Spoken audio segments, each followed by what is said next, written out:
100 రోజుల కాంగ్రెస్ పాలనలో 174 మంది రైతులు, 38 మంది ఆటో డ్రైవర్లు, పదుల సంఖ్యలో చేనేత కార్మికులు ఇవాళ ఆత్మహత్యలు చేసుకున్నారు.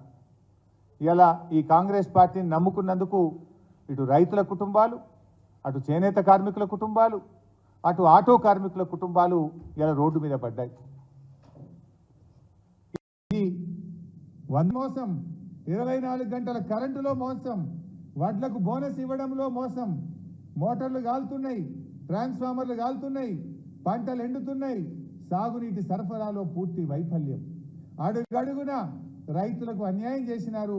రాష్ట్ర రైతాంగాన్ని మోసం చేసినందుకు కాంగ్రెస్ పార్టీ బేషరతుగా క్షమాపణ చెప్పాలి, చెంపలేసుకోవాలని చెప్పి నేను డిమాండ్ చేస్తా ఉన్నా. ఏ ముఖం పెట్టుకొని రేపు రైతుల ఓటు అడుగుతారు?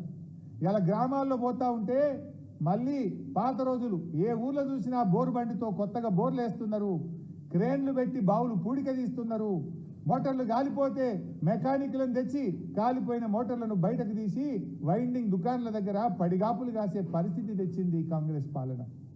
పోయిన 5 ఏళ్లలో ఎక్కడన్నా మోటార్లు కాలినాయా? పంటలు ఎండినాయా? ఎక్కడన్నా బావుల పూడిక తీత ఉన్నదా? ఇలా మీరు రాగానే ఎందుకైనా ఇవన్నీ? ఇలా నట్టేట ముంచినారు ఈ రాష్ట్ర రైతాంగాన్ని.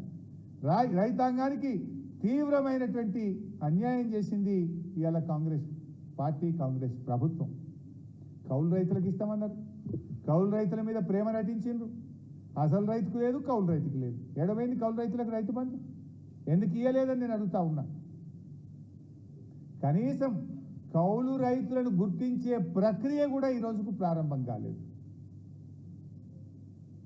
సో ఈ రకంగా ఇవాళ చూస్తే రైతాంగానికి అటు రైతు బంధు రూపంలో, రుణమాఫీ రూపంలో, బోనస్ రూపంలో, వ్యవసాయ కూలీలకు కానీ, కౌలు రైతులకు కానీ మొత్తంగా ఏ ఒక్క హామీ కూడా అమలు చేయకుండా రాష్ట్ర రైతాంగానికి ద్రోహం చేసింది ఇలా కాంగ్రెస్ పార్టీ అని చెప్పక తప్పదు. ఇంకేదో పెద్ద మేము హామీలు అమలు చేసామంటారు. ఈ మేనిఫెస్టోలో చెప్పిన దాంట్లో ఒక్కటన్న రైతులకు అమలు చేసిందా నేను అడుగుతా ఉన్నా. ఒక్కటి అమలు చేయకపోగా మళ్ళా మోటార్లు గాలుడు, బోర్లేసుడు, బాయిలు దవ్వుకునుడు, ఇంకా కొత్తగా భారం వేసింది మీరు. ఇవాళ ఉన్న పంటలు ఎండిపోతున్నాయి.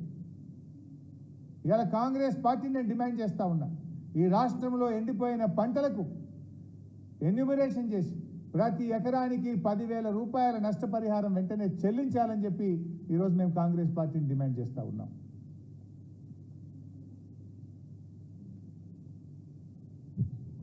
ఆనాటి కేసీఆర్ పాలనలో ఏ రోజు నీళ్ళు వస్తలేవని రైతులు రోడ్డెక్కలే. ఏ రోజు ప్రతిపక్షం ఇదే కాంగ్రెస్ పార్టీ నీళ్ళు వస్తలేవనో, కరెంటు రావడం లేదనో ఒక్కరోజన్నా మీ హయాంలో అసెంబ్లీలో మాట్లాడిందా? అంటే సమస్య లేకుండా మేము రైతుల్ని కాపాడుకున్నాం.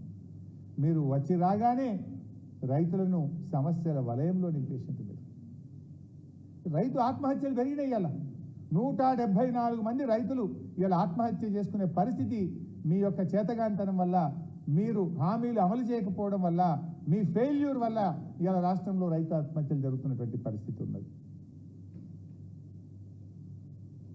ఇలా మహిళలు, ఇలా ప్రతి మహిళకు కాంగ్రెస్ పార్టీ 7,500 రూపాయలు బాకీ పడ్డది. ఇలా మీరు ఏమన్నారు? 100 రోజుల్లో అమలు చేస్తామన్నారు. ఈ మేనిఫెస్టోలో మీ మొదటి హామీ ఈ రాష్ట్రంలో 18 ఏళ్ళు నిండిన ప్రతి మహిళకు నెలకు 2,500 రూపాయలు ఇస్తాం, మహాలక్ష్ములను చేస్తామన్నారు. మహాలక్ష్మి ఇలా మహా మోసంగా మారింది. ఇలా 100 రోజులు అయింది కదా, అంటే 3 నెలలు నిండి 4వ నెల నడుస్తుంది. 3 నెలలకు లెక్కేసుకున్నా ఈ రాష్ట్రంలో ప్రతి మహిళకు 7,500 రూపాయలు కాంగ్రెస్ పార్టీ బకాయి పడ్డది. 7,500 మా అక్క చెల్లెలకు చెల్లించినాకనే కాంగ్రెస్ పార్టీ రేపు పార్లమెంట్ ఎన్నికల్లో ఓటు అడగాలి. ఏ ముఖం పెట్టుకొని అడుగుతారు? మీరు చెప్పలేదా ఈ మేనిఫెస్టోలో? బాండ్ పేపర్లు ఇంటింటికి పంచలేదా మీరు? మరి రేపు ఎట్లా అడుగుతారని నేను అడుగుతా ఉన్నా కాంగ్రెస్ పార్టీని. ఈ రాష్ట్రంలో 90 లక్షల మంది తెల్ల రేషన్ కార్డుదారులు ఉన్నారు. కనీసం ఆ 90 లక్షల మందికి ఇచ్చినా కూడా దాదాపు ఈ 3 నెలల్లో 7,500 కోట్ల రూపాయలు మహిళలకు చేరేది.